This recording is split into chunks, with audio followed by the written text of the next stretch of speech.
Labaran dare kenan.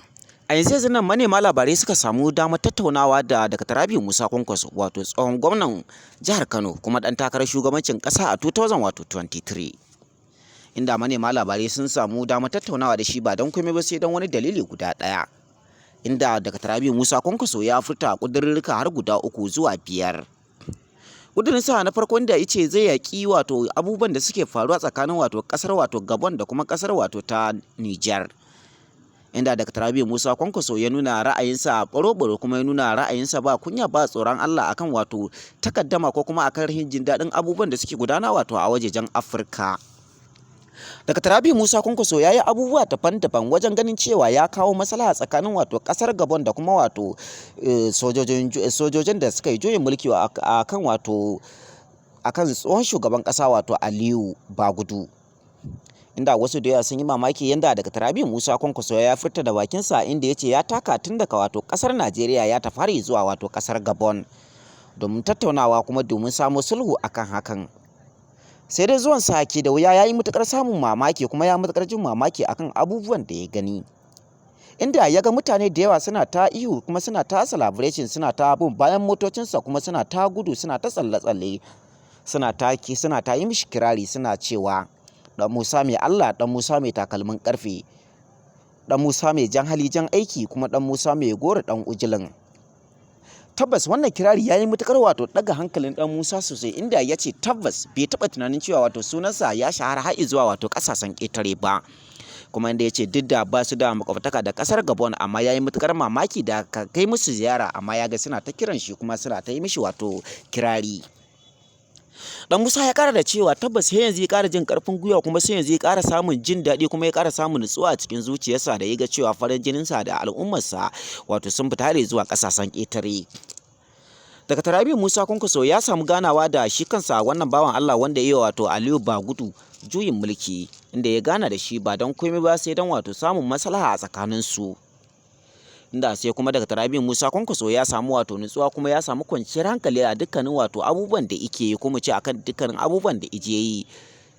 Inda wato hankalinsa ya kwanta kuma ya samu nutsuwa ba don komai sai don wato tsayawa da aka saurare shi kuma aka fuskance shi kuma aka bai girmansa da martabarsa da kuma kimarsa har ma da iliminsa. Dr. Rabi'u Musa Kwankwaso shi kansa wato wannan sabon shugaban ƙasa na ƙasar Gabon, wato wannan tsohon soja ko mu ce sabon soja ko mu ce sabon shugaban ƙasa, ya bai wato Dr. Rabi'u Musa Kwankwaso wato amsoshi guda 3 inda kuma ya kawo dalilai har wajen kimanin su ma guda 3. Inda dalili na farko inda ya furta kamar haka, inda ya ce tabbas ya yi wato wannan shugaban ƙasa juyin mulki ne ba don komai sai don wasu dalilai da suke gudana. Inda ya ce a yanzu ƙasar Gabon fa ƙasa ce mai zaman kanta, bai kamata a ce ana yin mulki kuma ana gadar mulki kamar yadda su Aliyu Bagudu suke yi ba. Inda ya ce tsawon shekara 52 tun kafin a haife mu wato suke gudanar da mulki a cikin gidansu kuma ba sa taɓa yarda ɗan wani gidan ko da makwabcin gidan wato ya zo ya mulki wato ƙasar. Inda ya ce suna ta mulkin ne kuma abin da suka so su suke yi wato a ƙasar, kuma dukkanin wasu manyan makamai da dukkanin abubuwan da suka gabata wato tsakaninsu daga su wato sai makwabtansu kuma sai 'ya'yansu wato suke iya rabe wato abubuwan da za su kawo ci gaba ga ƙasa. Inda ya ce akwai ci gaba daban-daban wanda suke gudana kuma suke ta tunkaro mu, amma kuma idan suka tunkaro mu sai su kautar da abin. Inda ya ce na farko ka duba idan ka kawo wato kamar abubuwan da suke gudana tsakanin ƙasashe daban-daban. Inda ya ce na farko idan ka duba za ka ga cewa kowace ƙasa akwai wato jirgin ƙasa yana gudana a cikin ƙasar amma mu ba mu da su. Sannan ya ce idan ka duba kowace ƙasa wato akwai jiragen sama nasu na kansu amma mu ba mu da su. Sannan ya ce kowace ƙasa idan ka duba za ka ga akwai kamfanonuwa masu zaman kansu waɗanda suka amsa suna kamfanonuwa amma mu ba mu da su sai da 'yan wasu ƙasashen su zo su yi.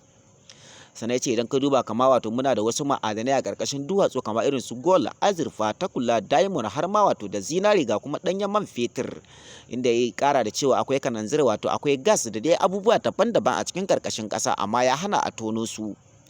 Ice wannan su ne kaɗan daga cikin dalilan da isa muka yi mishi juyin mulki ba don komai sai don talakawa suna fama da yunwa da fatara da talauci a cikin ƙasar. Wannan su ne manya-manyan dalilan da ya sa wato muka yi mishi juyin mulki ba don komai ba sai don samun kwanciyar hankali da kuma nutsuwa da kuma samun wato walwala ga al'ummar wato ƙasar Gabon gabaki ɗaya. Dr. Rabi'u Musa Kwankwaso ya samu wannan tattaunawa ne ba don komai ba sai dai ya kawo zaman lafiya da kuma sulhu da kuma samun kwanciyar hankali da nutsuwa wato a duniya baki ɗaya, ba wai iya gida Najeriya ba ko kuma wato ƙasar Gabon ɗin ba. Dr. Rabi'u Musa Kwankwaso ya samu nutsuwa kuma ya samu kwanciyar hankali, sai dai akwai ƙalubale wanda ya fuskanta a hanyarsa ta dawowa. Ku ci gaba da bibiyan mu, ku yi subscribing kana ku danna ƙararrawa domin jin dukkanin wasu sirrika na 'yan siyasar Najeriya da kuma jin abubuwan da ya faru da Dr. Rabi'u Musa Kwankwaso a hanyarsa ta dawowa.